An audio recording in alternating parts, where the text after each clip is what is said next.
예루살렘아 여호와를 찬송할지어다. 예루살렘아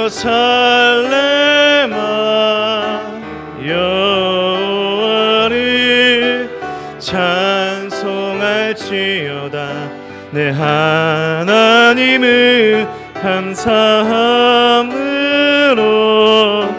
그 앞에 나가며 주 임재 앞에 경배. 예루살렘아 여호와를 예루살렘아 여호와를 찬송할지어다. 내 하나님을 감사함으로 그 앞에 나가며 주 임재 앞에 경배해. 손을 내시고 함께 우리의 신앙을 고백하겠습니다. 전능하사 천지를 만드신 하나님 아버지를 내가 믿사오며 그 외아들 우리 주 예수 그리스도를 믿사오니 이는 성령으로 잉태하사 동정녀 마리아에게 나시고 본디오 빌라도에게 고난을 받으사 십자가에 못 박혀 죽으시고 장사한 지 사흘 만에 죽은 자 가운데서 다시 살아나시며 하늘에 오르사 전능하신 하나님 우편에 앉아 계시다가 저리로서 산자와 죽은 자를 심판하러 오시리라. 성령을 믿사오며 거룩한 공예와 성도가 설거하는 것과 죄를 사하여 주신 것과 몸이 다시 사는 것과 영원히 산 것을 믿사옵나이다. 아멘. 우리 자리에 앉아서 찬송가 461장 찬송 드리겠습니다.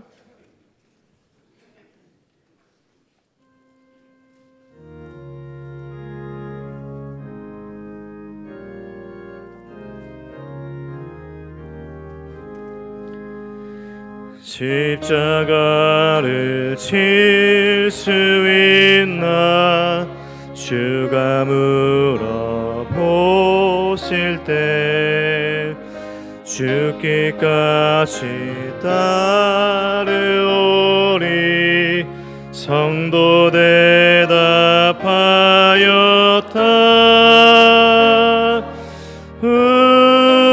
우리의 심령 주의 것이니 주님의 형상 만드소서.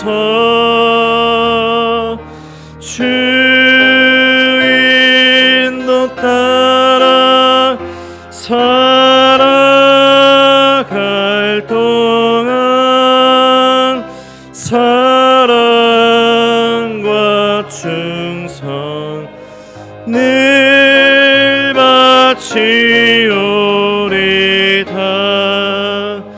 너는 기억하고 있나 구원받은 강도를. 그가 회개하였을 때 낙원 허락받았다.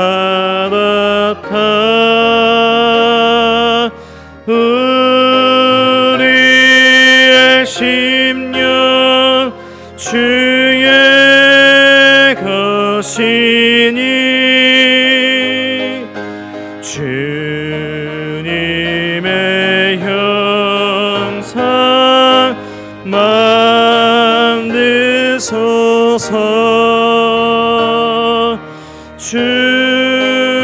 주인도 따라 살아갈 동안 사랑과 충성 늘 바치오리다.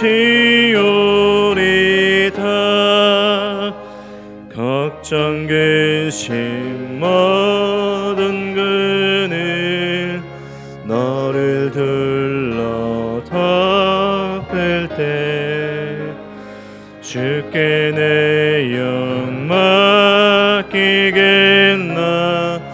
최후 승리 믿으며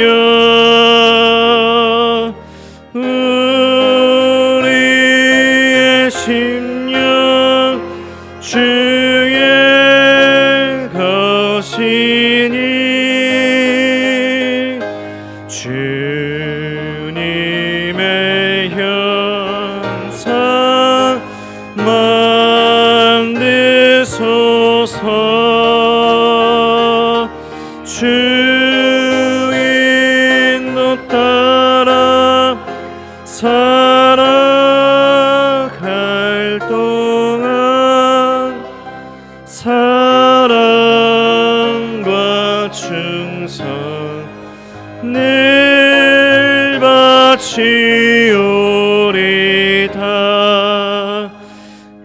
이런 일 다 할 수 있나 주가 물어보실 때 용감한 자 바울처럼 선뜻 대답하리라.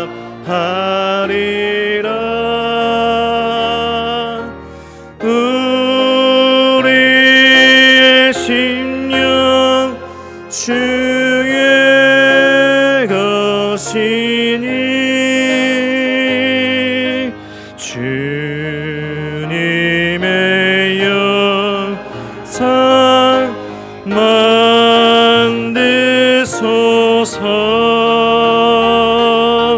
주 인도 따라 살아갈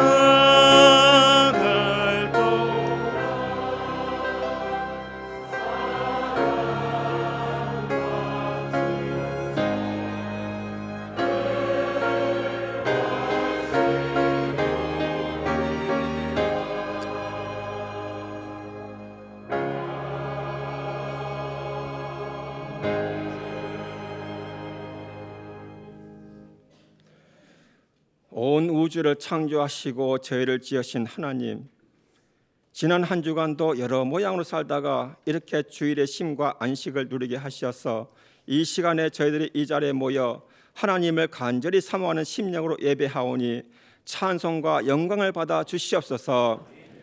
한 주간도 저희를 인도해 주셔서 오늘 거룩하고 복된 주일에 주님의 몸된 교회에 나올 수 있도록 인도해 주시니 참으로 감사를 드립니다. 그러나 한 주간을 돌이켜보면 은혜 안에서 믿음으로 살려고 하였지만은 세상이 두려워 마음이 빼앗길 때가 있고 욕심대로 제멋대로 하다가 실패하여 낙심할 때도 있었습니다. 믿음이 연약하여 넘어지고 하나님 말씀대로 살지 않은 제가 있었음을 고백합니다. 오늘 이 시간에 말씀 선포하시는 목사님의 입술을 조장하여 주셔서 저희에게 들려주실 말씀이 아집으로 똘똘 뭉쳐 바위보다 단단한 저희 심령이 쪼개어지고 온전히 회개할 수 있도록 성령님 도와주시옵소서. 성령님의 은혜로 지은 죄들이 깨끗하게 씻음받아서 마음의 평강을 받고 주님께 영광 돌리는 복된 날이 되게 하여 주시옵소서. 말씀 들을 때에 저희들의 귀와 마음을 열게 하셔서 심령 깊숙하게 살아있는 말씀들이 심겨져서 우리의 삶의 변화가 나타나고 성령의 열매 맺으며 하나님께 영광 돌리게 하여 주시옵소서. 아버지 하나님, 힘들고 어려운 경제와 환경 속에서도 저희 교회의 모든 성도님들이 굳건한 믿음의 승리자가 되게 하시고 각자에게 건강과 성령 충만의 복을 채워주셔서 가정에서 하나 되게 하시고 맡겨진 일들과 사명 잘 감당하게 해 주시옵소서.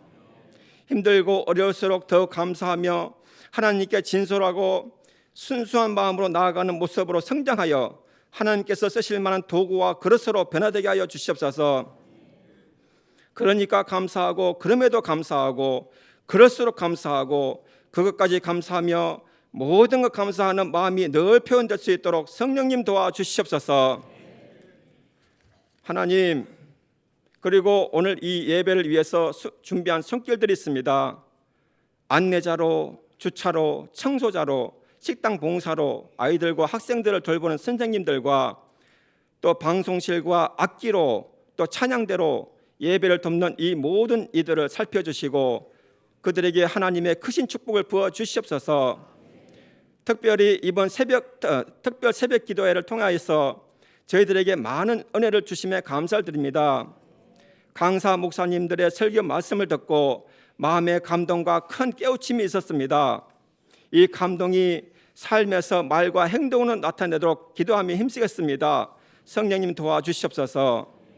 벌써 반이 지나갔는데 남은 기간 동안에도 말씀을 전하시는 강사 목사님들께 더욱 강건하고 결연한 마음을 주시고 성령님께서 함께 하심으로 생명의 말씀들이 선포되게 하시고 듣는 저희들에게는 은혜 충만 성령 충만케 하여 주셔서 가정이 살아나고 교회가 더욱 부흥되는 역사가 나타나게 하여 주시옵소서. 특세 기간 동안에도 여러 모양으로 섬기는 성도님들이 있습니다. 이들에게 하늘의 신령한 복을 더하여 주시옵소서. 미처 기도하지 못한 것도 주님, 우리가 아버지께 기도할 때에, 주님 마음속으로 기도할 때에 성령님께서 도와주시고 우리를 감찰해 주시고 우리의 나아갈 길을 밝혀 보여 주시옵소서. 이 모든 말씀 존귀하신 예수님 이름으로 감사하며 기도드립나이다. 아멘.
기도하겠습니다.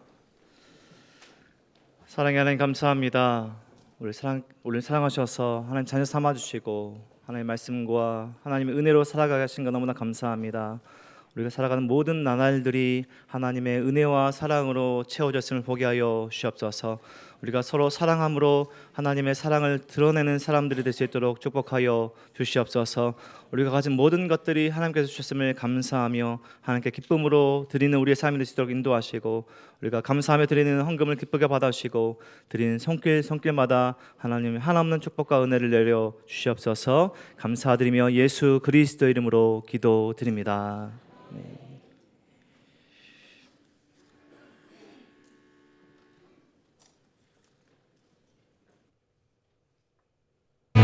이 시간 우리에게 참된 자유와 생명을 주시는 그 주님의 이름을 기쁨으로 찬송합시다. 내 맘의 노래, 내 맘의 노래, 내 영의 노래, 내 주를 향한 노래, 자유의 노래로 나 주 앞에 춤추네. 어둠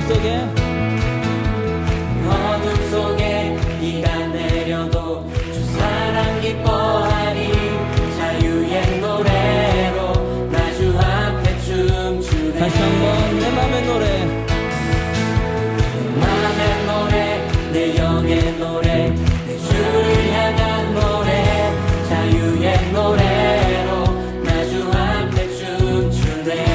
어둠 속에 교회 소식 전해드리겠습니다. 우리 이부 예배 나오신 우리 성도님들 주님의 이름으로 환영합니다. 또 특별히 은혜동산교회 처음 나오신 우리 새가족분들 환영하는데요. 우리 새가족분들은 예배 후에 나가셔서 로비 왼쪽에 있는 새가족실로 오시면 잘 안내해드리도록 하겠습니다. 다음 주일에는 성찬식이 있습니다. 한 주간 성찬식을 준비하며 기도로 보내겠습니다.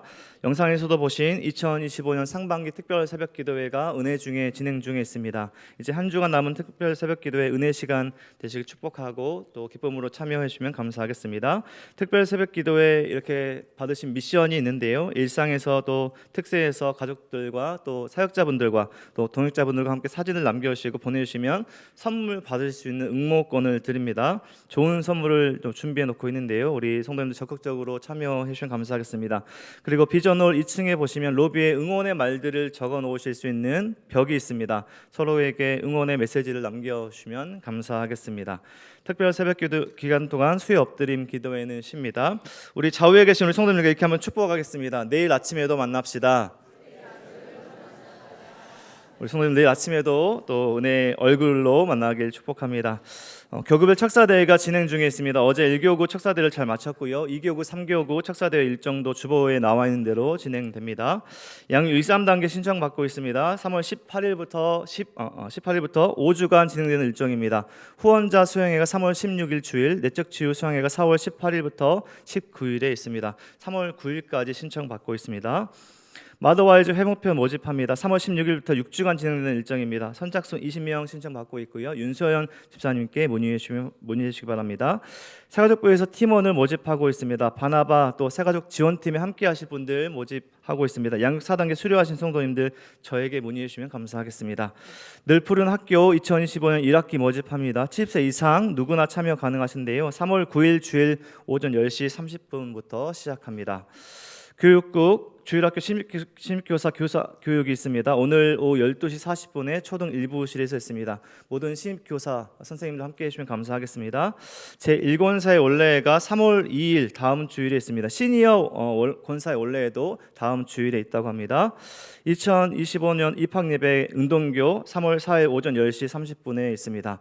관리국에서 주차 안내 봉사자 3분 모집하고 있습니다. 최중호 집사님께 문의해 주시기 바랍니다. 선교국 한글학교 외국인 학생 구직 광고 있습니다. 이원혁 장로님께 문의해 주시기 바랍니다. 열린다락 농구 순원 모집하고 있습니다. 김종현 집사님께 문의해 주시기 바랍니다. 임명입니다. 사랑마을 김영미 권사님, 부지역장으로 임명합니다. 열린마을 여2다락 김여경 집사님, 여3다락 신유정 집사님, 여4다락 주안실 집사님 순장으로 임명합니다. 부순장 임명입니다. 은혜마을 부부 4다락 신기용 김은미 집사님, 열린마을 여4다락 정정훈 집사님, 사랑마을 여3다락 권설희 집사님, 사랑마을 여6다락 김연순 집사님, 사랑마을 남1다락 김태호 집사님, 사랑마을 남2다락 정종식 집사님을 부순장으로 임명합니다. 교인동정입니다. 예비마을 백종숙 권사님 부친상 당하셨습니다. 축복마을 이향준 유수민 성도님 등려하셨습니다. 예다마을 김순호 집사님 조옥순 권사님의 차녀 정은자매님의 결혼식이 3월 1일 토요일 오후 4시 빌라드 지대 안산 5층 글랜드 볼룸홈에서 있습니다. 이번 주 식당봉사 화평마을, 다음 주 식당봉사 사랑복음 포도마을입니다. 그리고 주보에 특별 새벽기도에 한 주간 남은 특송 식사 순서 나와 있습니다. 참고하셔서 잘 참여해 주시면 감사하겠습니다.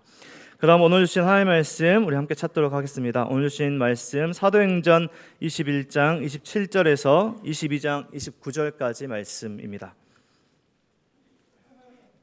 신약성경 사도행전 21장 27절에서 22장 29절까지 말씀인데요. 긴 말씀이긴 하지만 우리 한 절씩 교독해서 끝까지 함께 읽도록 하겠습니다.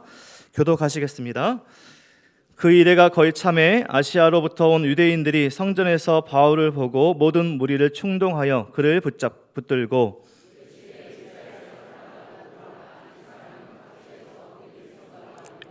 이곳을 비방하여 모든 사람을 가르치는 그 자인데 또 헬라인을 데리고 성전에 들어가서 이곳 거룩한 것을 들어 이는 그들이 전에 에베소 사람 드로피보가 바울과 함께 시내에 있음을 보고 바울이 그를 성전에 데리고 들어간 줄로 생각함이로라.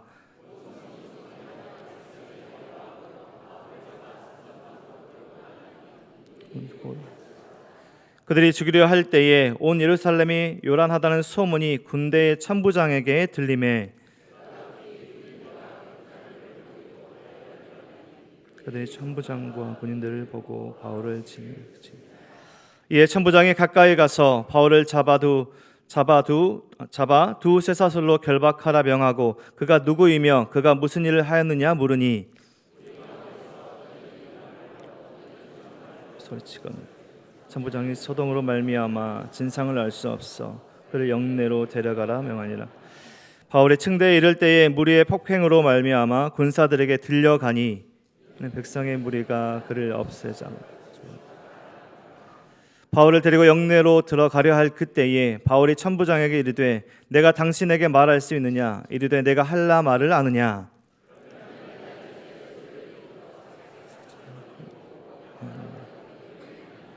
바울이 이르되 나는 유대인이라 소읍이 아닌 길리기아 다소시의 시민이니 청컨대 백성에게 말하기를 허락하라 하니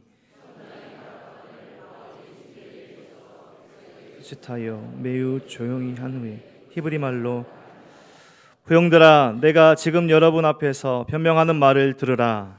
우리 듣고 더욱 조용하니라. 나는 유대인으로 길리기아 다소에서 났고 이 성에서 자라 가말리엘의 문화에서 우리 조상들의 율법에 엄한 교훈을 받았고 오늘 너희 모든 사람처럼 하나님께 대하여 열심히 있는 자라. 남녀를 오게. 이에 대제사장과 모든 장로들이 내 증인이라. 또 내가 그들에게서 다메섹 형제들에게 가는 공문을 받아 가지고 거기 있는 자들로 결박하여 예루살렘으로 끌어다가 형벌 받게 하려고 가더니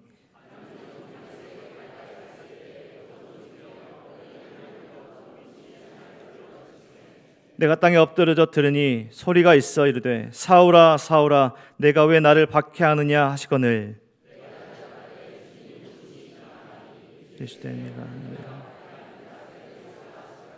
너 함께 있는 사람들이 빛은 보면서도 나에게 말씀하시는 이의 소리는 듣지 못하더라.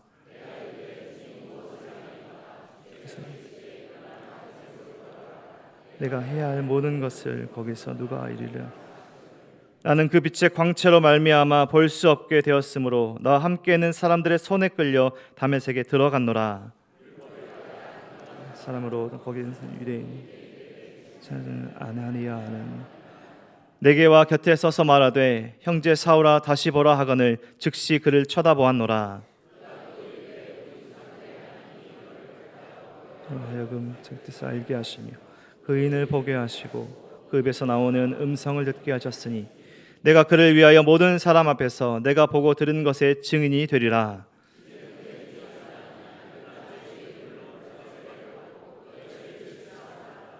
후에 내가 예루살렘으로 돌아와서 성전에서 기도할 때 황홀한 중에 주께서 내게 말씀하시되 속히 예루살렘 오는 그들은 내가 내게 증언하는 말을 듣지 아니하죠. 내가 말하기를 주님 내가 주를 믿는 사람들을 가두고 또 각 회당에서 때리고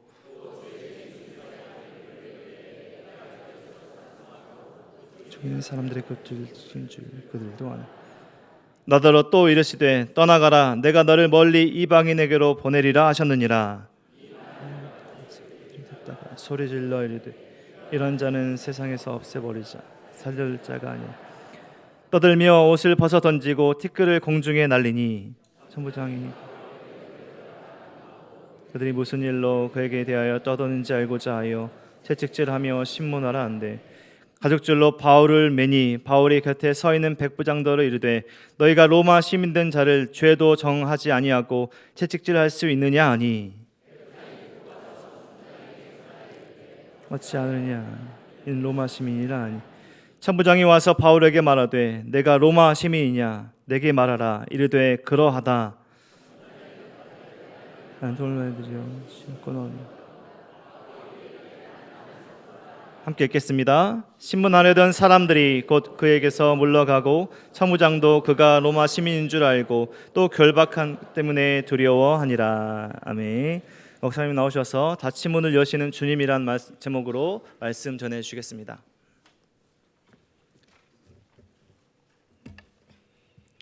인도에는 카스트라고 하는 계급 제도가 있습니다.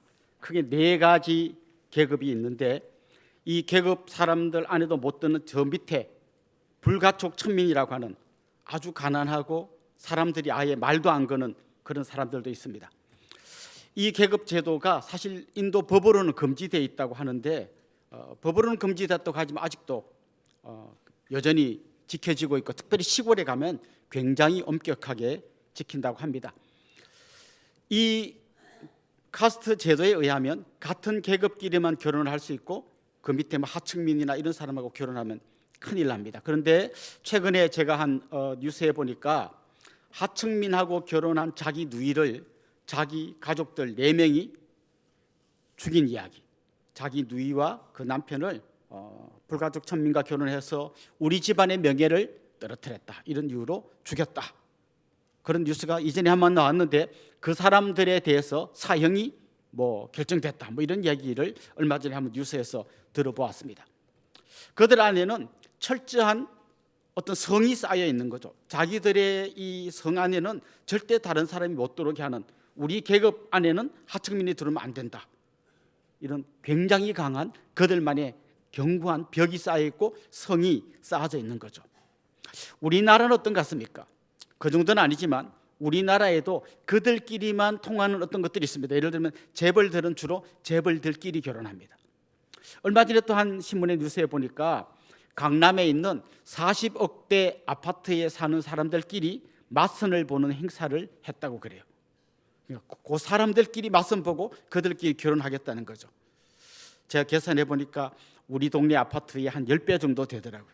근데 만약 거기에 저도 끼워주세요 이렇게 간다면 아마 안 끼워줄 거예요. 그들만의 아주 견고한 성이 쌓여져 있는 것이죠. 그런데 어떻게 보면 오히려 그렇게 사는 사람들이 불쌍한 거죠. 자기들의 성 안에 갇혀가지고 그 좁은 틈 사이에서 힘겹게 살아가는 사람들이죠. 그런데 성경을 읽다 보면 유대인들이야말로 바로 그런 삶을 살던 사람입니다. 그들은 자기들끼리 똘똘 뭉쳐 있었습니다. 그들은 그들이 살던 그 가나안 땅만이 하나님이 선택한 성지라고 생각했고 그 가나안 땅에서 살아왔던 아브라함의 후손들, 그러니까 유대인들만이 하나님이 선택된 백성이라고 생각했습니다. 그래서 가나안 땅 바깥에 땅은 버려진 땅이고 거기 사는 모든 이방인들은 개나 돼지처럼 쓸모없는 인간들이라고 생각했습니다. 뿐만 아니라 같은 가나안 땅에 사는 유대인이라고 해도 병들었다든지 아니면 세리, 창녀, 죄인, 자기들이 생각할 때 제대로 된 사람이 아니라고 생각되는 사람들은 괄호 밖으로 밀어내버렸습니다. 그리고 한때는 자기 민족이었던 그 사마리아 사람들도 이방인들과 혼혈되었기 때문에 그들은 자기들 민족이 아니라고 몰아냈습니다. 그래서 그들은 아주 좁은 땅덩어리 안에 자기들 유대인들끼리 여기만 하나님이 선택한 땅에 사는 하나님의 선택된 백성이라고 믿고 살았습니다. 이들의 이런 편협한 생각을 제일 잘 보여주는 게 성전이었어요. 이 성전 안에는 아무나 들어갈 수 없습니다. 성전이 있고 그 옆에 뜰이 있는데요, 제일 안쪽에는 제사장의 뜰이 있습니다. 제사장의 뜰 동쪽 편에는 유대인 남자들만 들어갈 수 있는 뜰이 있습니다. 여기 여자들 못 들어갑니다. 그 옆에 유대인 여자들이 들어갈 수 있는 뜰이 있습니다. 여자는 여기까지 들어갈 수 있어요. 그리고 그 여자들 뜰에서 한 5계단 좀 내려가면 벽이 하나, 높이 1.5m 되는 벽이 있습니다. 그리고 그 벽에서 다시 계단을 한 14개 정도 내려가면 그게 또 벽이 하나 세워져 있습니다. 그리고 그 벽 앞에는 어떤 비문이 있었는데요, 그게 1871년도에 그 비문이 하나 발견됐고 1935년도에 또 이 비문이 발견되었는데 그 비문에는 이렇게 적혀 있다고 합니다. 어떤 외국인도 성전과 경내를 둘러싸고 있는 장벽 안으로 들어올 수 없다. 누구든지 들어오다가 잡혀서 죽임을 당하면 그것은 자신의 책임이다. 쉽게 말하면 이 벽을 넘어서 이방인이 이 성전 안으로 유대인들만 들어올 수 있는 뜰 안으로 들어오는 순간 그 사람은 죽는다는 거예요. 어마어마한 경고의 표지를 붙여두었습니다. 그게 얼마나 그들이 닫힌 세상에 살고 있는지를 보여주는 아주 중요한 하나의 표시라고 할 수 있습니다. 오늘 본문은 이런 그들의 생각을 좀 알고 그 배경을 알고 읽어야 좀 이해가 잘 될 것 같습니다. 유대인들이 이렇게 이방인을 싫어하고 꽁꽁 닫힌 생각을 갖고 살아가고 있었는데, 특별히 이 이방 세계에 복음을 전한 사람이 있잖아요. 바울입니다. 바울이 이방 세계에 복음을 전할 때 그 동네에 흩어져 살던 유대인들이 그 바울의 모습을 볼 때 굉장히 불편했습니다. 왜 저 사람은 이방인들에게 하나님의 나라를 전하는가? 굉장히 불편했습니다. 눈에 가시처럼 생각되었습니다. 그러던 차에 그들이 성지 순례차 예루살렘에 올라와 보니까 거기에 바울이 와 있는 겁니다. 그러니까 지금 안 그래도 눈에 가시처럼 보이던 그 인간이 자기들 눈앞에서 왔다 갔다 하는 걸 그들이 보았습니다. 특별히 그들이 바울이 예루살렘 시내를 다니는데 보니까 드로피모라고 하는 이방인과 함께 걸어다니는 걸 봤어요. 그때 그들이 이제 분노가 폭발해 버렸습니다. 그리고 이렇게 생각했습니다. 보나마나 저 바울이라는 인간은 저 이방인 드로피모를 데리고 성전 안에까지 들어갔을 거다. 절대 넘지 말라고 한 그 벽까지 넘어서 들어갔을 거다. 그런 생각까지, 실제는 그렇지 않은데 그들이 그렇게 오해를 하고 곡해를 하고 그러면서 바울을 잡아가지고 엄청나게 폭행을 했다는 이야기가 오늘 본문에 나옵니다. 오늘 본문에는 그냥 글자로 써있기 때문에 소리가 들리지 않습니다만은, 만약에 이게 어떤 영상이었다면 엄청난 소리가 들렸을 거예요. 때리는 소리, 그걸 맞고 신음하는 바울의 신음 소리가 들렸을 겁니다. 바울의 입장에서는 굉장히 억울했을 거예요. 사람들이 바울을 오해한 것 중에 중요한 게 한 가지가 뭔가 하면, 바울이 복음을 전할 때 우리가 구원을 받는 것은 율법을 지켜서 구원받는 게 아니라 하나님의 은혜로 구원받는 것입니다. 이렇게 복음을 전했단 말이에요. 그걸 유대인들이 어떻게 곡해서 들었나 하면, 율법이 필요 없다고? 이 사람은 모세를 배반하는 사람이구나, 이렇게 들었습니다. 그리고 지금 바울이 예루살렘에 올라와서 우리가 지난번에 말씀드렸던 것처럼 혹시라도 유대인들이 자기를 오해할까 봐 정결 예식을 행했다는 말씀이 있습니다.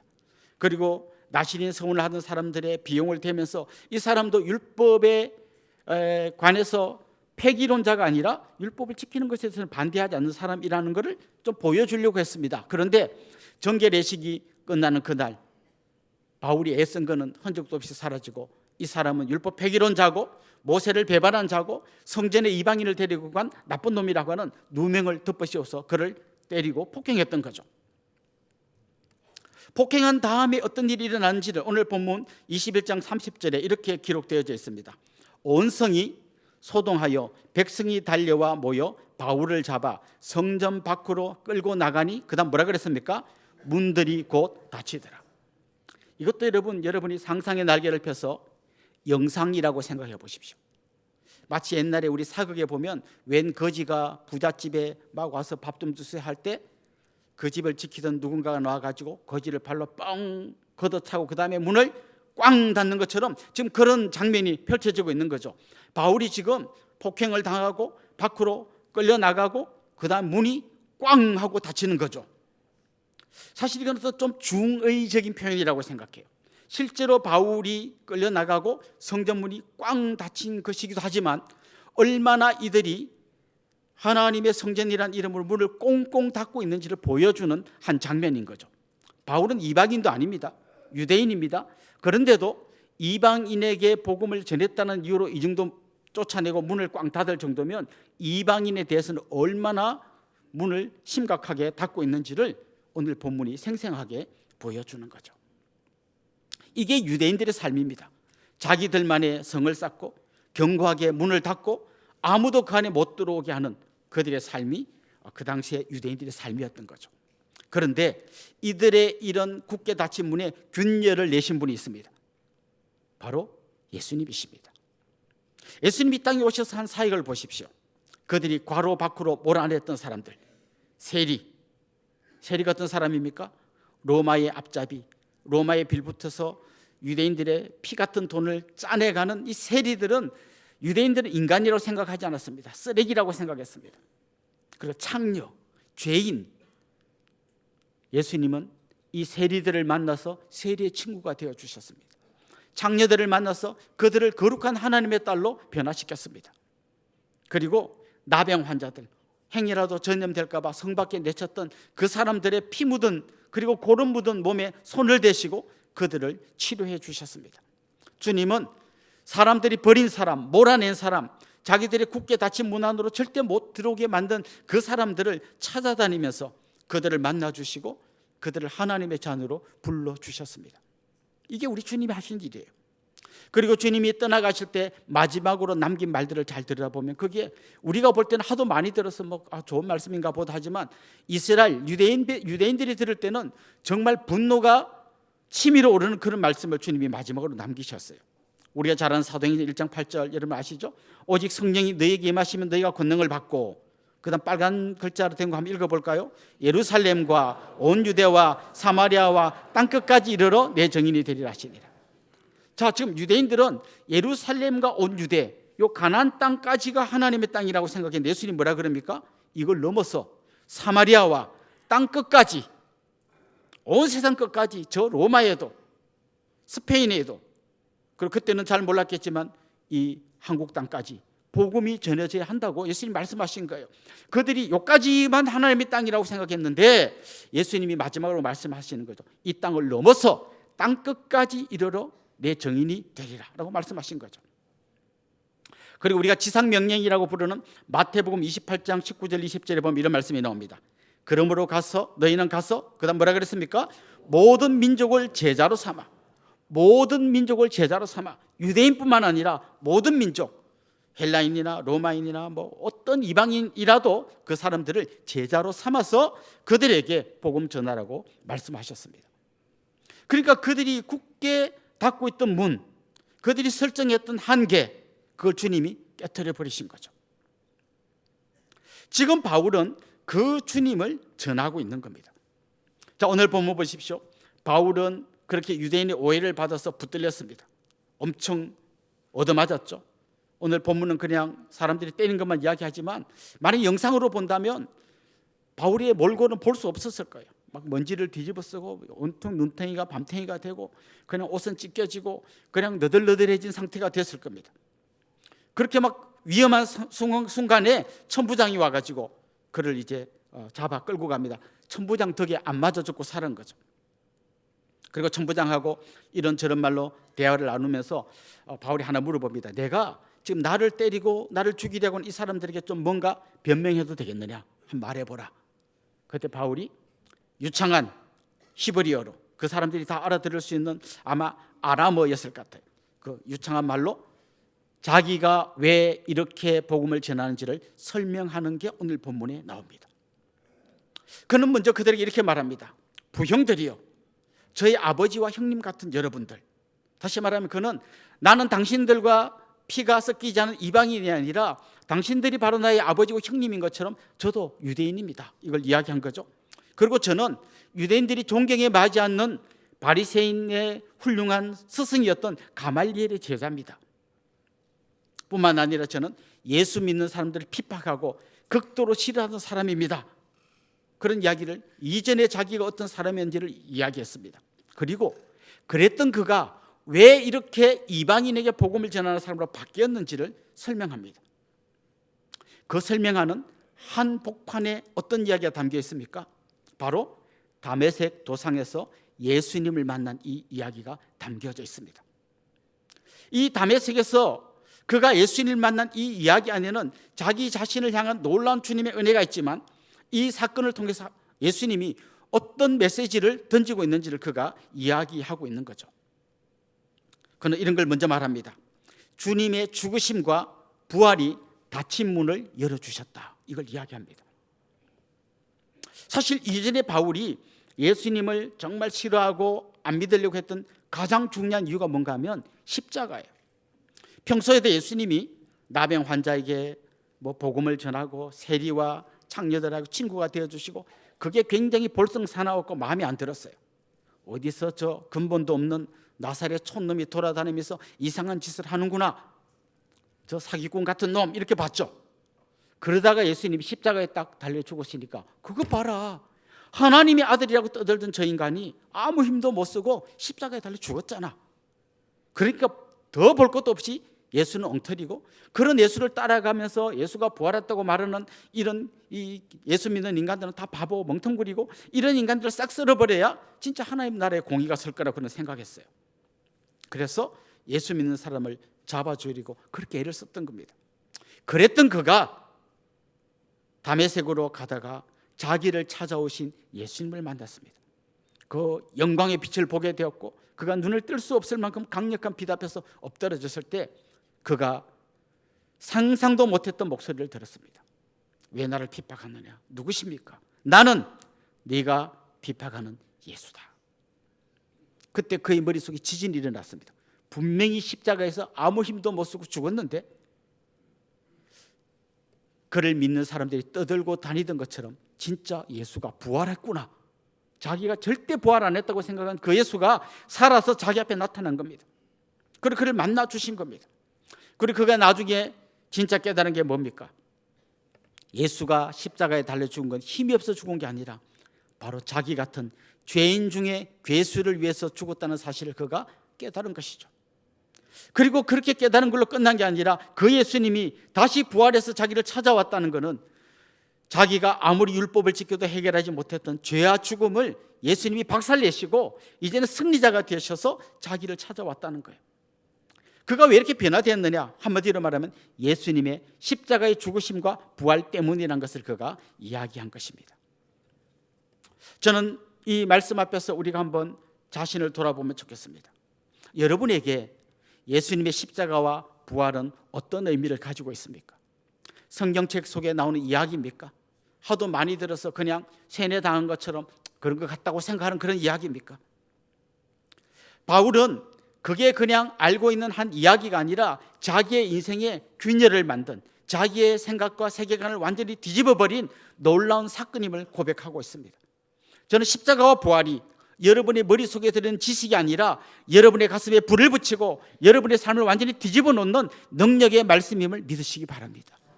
이게 오늘 바울이 그렇게 핍박하는 사람들 앞에서 온몸이 너덜너덜인 상태에서도 이 자기 간증을 하는 이유가 있는 것이죠. 여러분이 어떤 간증이 있습니까? 보통 우리 간증하면 있죠, 막 죽을 병에 걸렸는데 기도했다가 살아났다든지, 교통사고가 나서 막 다 죽었는데 혼자 극적으로 살아났다든지, 이런 게 간증이라고 생각합니다. 물론 그것도 간증이죠. 그런데 가장 귀한 간증이 뭡니까? 예수님께서 나를 위해 십자가에 죽으셨다는 거예요. 그리고 죽은 걸로 끝난 게 아니라 그 주님이 부활하셔서 나에게 죄와 죽음의 그 어두운 쇠사슬을 끊어버려 주시고 영원한 생명을 주시고 지금도 나와 함께 동행하고 계시다는 거예요. 우리 찬송 중에 이런 찬송이 있죠. 이것이 나의 간증이요. 저는 여러분 안에 그런 감정이 있어야 된다고 생각해요. 이 감정이 있을 때 우리는 어떤 핍박하는 사람에게도 그 앞에서도 흔들리지 않고 복음을 전할 수 있고 아무리 힘들고 어려운 상황 속에서도 주님을 따라갈 수 있게 되는 것이죠. 특별히 오늘 다메섹 도상에서 예수님을 만난 이 사건이 주는 또 중요한 메시지가 하나 있는데요. 바로 이런 겁니다. 바울 같은 사람이 구원받을 수 있다면 구원받지 못할 사람은 아무도 없다. 바울이 어떤 사람입니까? 정말 신실한 주님의 제자 스데반이 순교할 때에 찬승표를 던진 사람이에요. 사람들이 돌을 던져 죽일 때 옷을 맡아 주었던 사람이에요. 뿐만 아니라 예수 믿는 사람을 잡아 죽이겠다고, 감옥에 가두겠다고 씩씩거리면서 다메섹까지 쫓아갔던 사람이에요. 자기 스스로 고백했던 것처럼 그는 죄인 중에 괴수입니다. 이런 바울이 구원받을 수 있다면, 이런 바울을 주님이 용서해 주셨다면 주님이 용서하지 못할 사람은 아무도 없다는 거예요. 어쩌면 여러분 중에서 차마 말은 못하지만 옛날에 심각한 죄를 범하고 그 죄책감에 사로잡혀서 살아오는 분들이 있을 거예요. 회개했는데도 또 찝찝하고 또 눈물로 회개했는데도 아직도 뭔가 내 뒷발목을 붙들고 있는 여러분의 죄가 생각나십니까? 바울은 이렇게 말합니다. 자기 같은 죄인, 예수님의 원수 같은 죄인도 용서해 주신 주님이라면 여러분의 죄도 용서해 주실 줄로 믿습니다. 십자가의 보혈 앞에 나갈 때 내 모든 죄가 등 뒤로 던져지고 나는 죄에서부터 자유를 얻었다는 놀라운 고백이 여러분 안에 있기를 소망합니다. 사탄은 계속 공격합니다. 너는 옛날에 이런 나쁜 짓을 한 나쁜 놈이야 라고 말합니다. 네가 주일날 와서 환한 웃음으로 사람들 앞에 나오는 거 얼마나 가증스러운 거냐고 계속해서 여러분을 공격할 겁니다. 그때마다 바울을 용서해 주신 그 주님께서 나도 용서해 주실 거라는 믿음으로 나와야 하는 것입니다. 혹시 여러분 주위에 이런 분 계십니까? 저 사람 진짜 죽어도 예수 안 믿을 거예요. 얼마나 마음이 완악한지 완전 돌짝밭 같아가지고 바늘도 안 들어갈 것 같은 사람이 있습니까? 혹시 남편이십니까? 아니면 여러분의 부모님이십니까? 기억하십시오. 주님이 바울과 같이 이렇게 완전히 돌짝밭이 아니라 바위 덩어리 같이 땅땅한 마음 속에 그냥 복음의 다이너마이트를 심어서 산산조각 낸 것처럼 여러분이 믿음으로 기도하고 하나님 앞에 호소할 때 정말 여러분의 남편, 여러분의 부모님 절대 안 믿을 것 같은 그분들의 마음도 열려질 줄로 믿습니다. 최근에 아이들이 이제 대학에 입시를 했습니다. 우리 아이도 얼마 전에 대학에 입시를 했는데 요즘 제가 입시 제도를 잘 보니까 이런 제도가 있더라고요. 예비 합격자가 있어요. 예비 합격자. 왜냐하면 더 좋은 학교로 빠져나갈 사람이 있을 걸 대비해서 예비 합격자가 쭉 나옵니다. 그런데 이런 거 한번 생각해 보십시오. 만약에 어떤 사람이 자기도 예비 합격자인데요, 자기는 한 예비 합격 60번쯤 되는 사람이, 그런데 자기 옆에 예비 합격자인데 120번쯤 되는 사람이 있어요. 그런데 막 혹시 내가 합격할까 못할까 조마조마했는데 120번 그분이요 이야기하는 거예요. 나 합격됐더라. 너도 알아봐라. 그럼 어떤 메시지를 주는 거죠? 120분이 합격했으면 60분은 뭐 말할 것도 없이 합격한 거죠. 지금 오늘 이 사건이 그런 걸 말한 거죠. 바울은 절대로 구원받을 수 없을 것 같은 제일 끝에 있던 사람이에요. 이런 바울이 주님의 부름을 받아 구원받았다면 구원받지 못할 사람은 없다. 이런 바울이 용서받았다면 용서받지 못할 사람은 없다. 이걸 지금 보여주고 있는 거죠. 여러분 자신에 대해서도 그런 담대함을 가지시기를 원하고, 여러분 주위에 있는 절대 안 믿을 것 같은 그 사람도 최소한 바울보다는 앞에 있는 사람이다. 이런 믿음으로 끝까지 기도하면 좋겠어요. 여러분의 자녀들 중학교까지 고등학교까지는 교회 잘 다녔는데 그 뒤로 안 나가는 자녀들 포기하지 마시고, 여러분의 남편 끝까지 반대한다고 포기하지 마시고, 아버지 어머니 안 믿는다 한다고 포기하지 마시고, 또 심지어 지금은 대충 다니다가 우리 시어머니 돌아가시면 열심히 믿을게요. 그 돌아가기를 기다리지 마시고 그분들을 위해서 기도해 주시면 좋겠어요. 주님, 바울의 마음을 녹여주신 주님, 그의 바위 같은 마음을 산산조각 내신 주님, 우리 어머니를 구원해 주세요. 우리 남편을, 우리 아들을 구원해 주세요. 기도하면 좋겠어요. 특별히 오늘 이 바울의 다메섹 사건이 보여주는 또 한 가지 중요한 말씀이 있는데, 교훈이 있는데요, 주님에게는 모두에게 나누어 줄 풍성한 은혜가 있다는 거예요. 여러분, 성을 쌓고 특권을 지키려는 사람들이 왜 성을 쌓고 특권을 지키려고 할까요? 자기들이 가진 게 얼마 안 되기 때문이에요. 내 재산이 이만큼인데 돈 없는 사람이 우리하고 들어오면 이걸 내가 그 사람들에게 나눠주면 나는 손해잖아요. 그래서 못 들어오게 지키는 거예요. 우리 어릴 때 생각해 보십시오. 한 집에 자녀가 한 4명 있었다. 그럼 사과가 한 개 생겼어요. 그럼 엄마가 이제 공평하게 딱 4조각 내줍니다. 그때 형제들이 눈이 막 돌아가요. 4조각 중에 어느 게 제일 큰가? 근데 다행스럽게 동생이 어디 가서 안 왔다. 이건 놀라운 복음이에요. 예. 이건 이제 내게 되는 거예요. 근데 내 건 줄 알았는데 동생이 지금 막 왔다. 나는 지금 내 걸 빼앗기는 거예요. 가진 게 한정돼 있으면요, 어떻게든 이걸 남 안 주고 지키려고 합니다. 그러다 보면 성을 쌓고 문을 닫고 그냥 내 세상을 만드는 거죠. 그런데 주님께서 모든 사람을 품어주시고 모든 사람의 은혜를 베푸신 이유가 뭘까요? 주님의 은혜는 한정되어 있지 않다는 거예요. 그냥 다 나눠주고 다 베풀어도 넘치는 은혜가 주님께 있다는 거죠. 오병이의 기적을 보십시오. 어린아이가 자기가 먹던 도시락을 주님께 먹으려고 했던 도시락을 주님께 가져오지 않습니까? 이 하나밖에 안 되는 이 도시락, 보리떡 5개, 물고기 2마리밖에 없는 이 작은 도시락 하나를 나눌 때 5,000명이 먹고도 남은 것이 있었잖아요. 이게 주님의 은혜를 보여주는 거예요. 주님의 은혜, 주님의 사랑은 나눠준다고 줄어드는 게 아닙니다. 나누어 주는데 더 넘쳐나고 더 풍성한 거예요. 아무리 많은 사람이 나눠줘도 모자라지 않는 것이 주님의 은혜입니다. 저는 여러분이 그냥 요만한 은혜를 받고 막 이런 말 하는 사람 있잖아요. 교회 가서 인간들하고 부대끼니까 힘들어. 나는 주님과 나하고 많이 관계야. 이 문이 열려지고 이 성이 깨지기를 원합니다. 그래서 나에게 주님에게 한량없는 은혜를 주셨다면 내가 그 은혜를 충만히 받으면 나눠주고 베풀고 섬길 수 있는 마음이 있는데 내가 요것밖에 안 받고 이러고 있으니까 나눠줄 것도 없고 문을 닫고 남하고 이렇게 그렇게 사는 거예요. 주님, 저에게 넘치는 은혜를 부어주십시오. 제 이 완악한 닫힌 마음을 열어주시고 주님이 부어주시는 넘치는 사랑을 경험하게 해주시고 넘치는 은혜를 경험하게 해주십시오. 이게 우리의 기도가 되어야 합니다. 우리 동네는 피부색이 다른 분들이 많이 옵니다. 특별히 우리 교회도 매주 한 80명에서 100명 정도 외국인이 찾아옵니다. 그들을 우리보다 열등한 사람으로 보면 안 됩니다. 너무나 소중한 사람들입니다. 우리가 받은 그 풍성한 은혜를 이들에게 나누어 주어야 합니다. 장애가 있고 가난하고 병들고 이런 분들 우리 교회 올 때 정말 우리가 기쁨으로 그분들을 포용하고 품어줄 수 있는 사람이 되어야 합니다. 언제 그게 가능합니까? 넘치는 주님의 은혜를 경험할 때 가능한 것이죠. 여러분 다락방에 새로운 분이 올 때 혹시 불편해하지 않습니까? 딱 우리 5명 진짜 너무 마음이 잘 맞고 그냥 좋은데 또 이상한 낯선 사람 하나 들어오면 그 사람 비유 맞춰주고 그냥 피곤해. 목사님 부디 우리 다락방에는 새 가족을 안 보내주시기를 간절히 빌고 소원합니다. 이런 분 계십니까? 그런 여러분의 마음이 열려져야 합니다. 내가 가진 게 조금밖에 없으니까 우리 5명이 나눠 먹기도 부족하니까 안 오기를 원하는 거죠. 그런데 넘치는 은혜를 경험하면 넘치는 사랑을 경험하면 어떻게 하든 이걸 나눠주고 싶은 거죠. 그래서 열린 마음으로 사람들을 품어낼 수 있기를 바랍니다. 예수님이 필요 없는 사람은 아무도 없어요.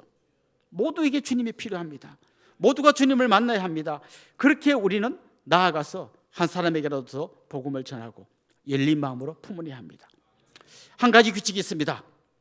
그들이 이단의 교리를 전하거나 공동체를 파괴하지 않는 한 우리는 모두를 다 품어내고 주님의 사람으로 용납하고 바울이 전하고자 했던 그 다메섹 도상에서 만났던 감격의 은혜를 여러분이 먼저 경험하고 흘려보낼 수 있는 그런 여러분들이 될 수 있기를 주님의 이름으로 축원합니다. 우리 같이 한번 찬송하겠습니다. 매일 스치는 사람들.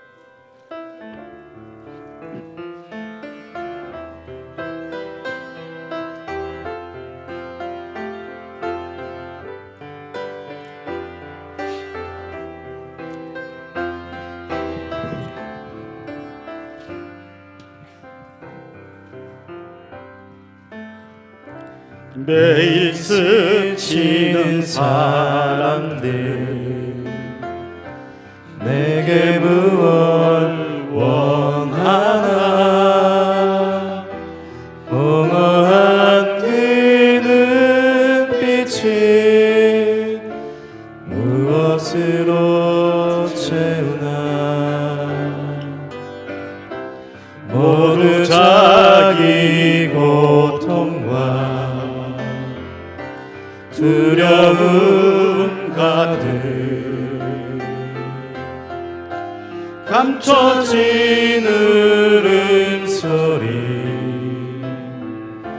주님 들으시네. 그들은 모두 주가 필요해. 깨지고 상한 마음 주가 여시네. 그들은 모두 주가 필요해. 모두 알게 되기 사랑의 주님. 캄캄한 세상에서 캄캄한 세상에서 빛으로 부른 바다 잃어버린 자들과 나누라고 하시네. 주의 사랑으로만 사랑할 수 있네. 우리가 나눌 때에 그들 알겠네. 그들은 모두 주가 필요해.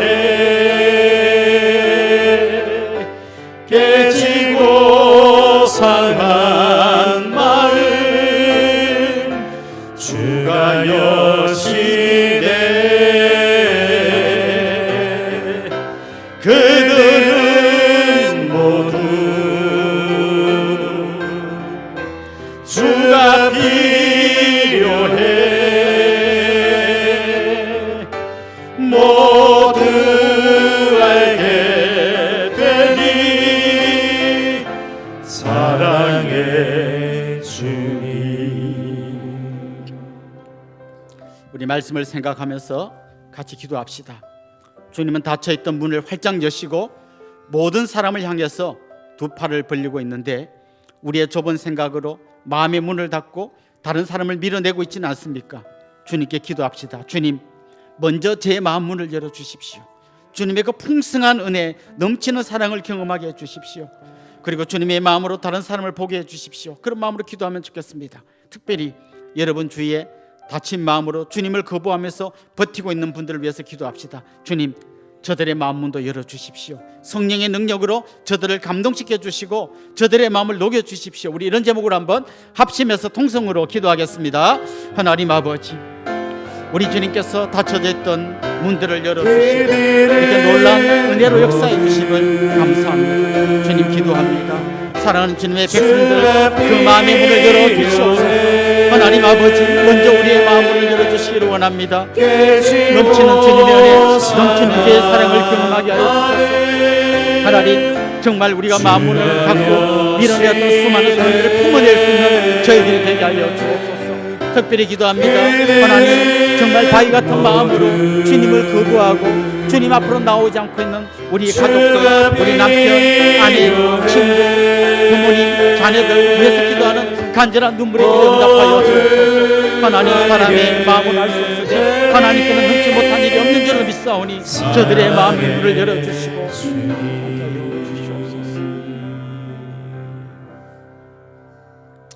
하나님 아버지, 주님의 넘치는 은혜, 넘치는 사랑을 경험하게 하여 주셔서 우리의 닫힌 마음의 문을 열어 주시옵소서.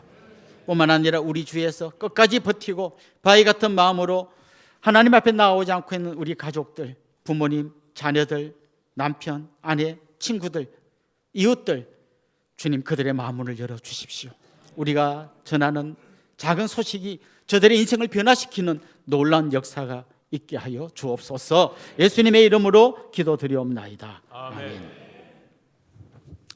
이제 저를 잠깐 주목해 주시면 좋겠습니다. 좀 같이 우리가 좀 축하하고 축복하면 좋겠는데요. 지난주가 생일이었던 분 한번 손 들어 볼까요? 지난주가 한번 일어나시죠. 우리 권사님, 집사님 일어나셔요. 예, 많이 계십니다. 또요. 지난주가 결혼 기념일이었던 분, 그런 분도 한번 손 들고 자리에서 한번 일어나 볼까요? 예, 감사합니다. 우리 간사님. 또요.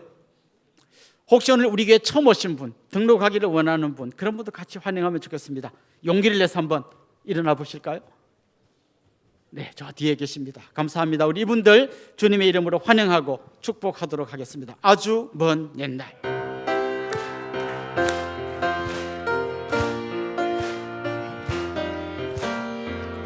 아주 먼 옛날 하늘에서는 당신을 향한 계획이 있었죠.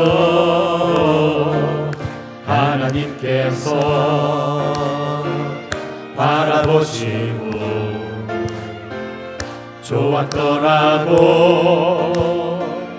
말씀하셨네. 이 세상 그 무엇보다 귀하게 나의 손으로 창조하였노라. 내가 너로 인하여 기뻐하노라. 내가 너를 사랑하노라. 사랑합니다. 축복합니다. 사랑해요.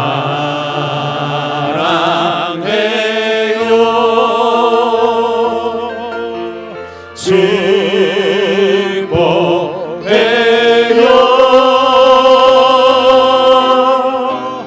당신의 마음에 우리의 사랑을 모아드리겠습니다.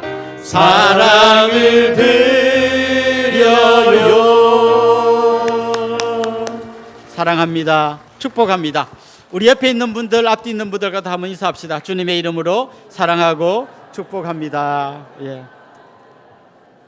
이제 우리 자리에서 한번 다 일어나겠습니다. 폐회성 우리는 움직이는 교회 같이 부르고 축도로 예배를 마치겠습니다.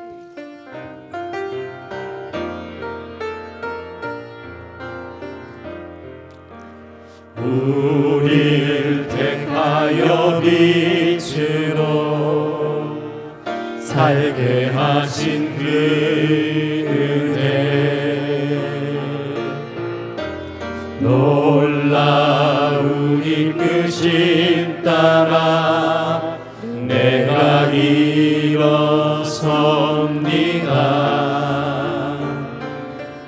우리를 가득 채우사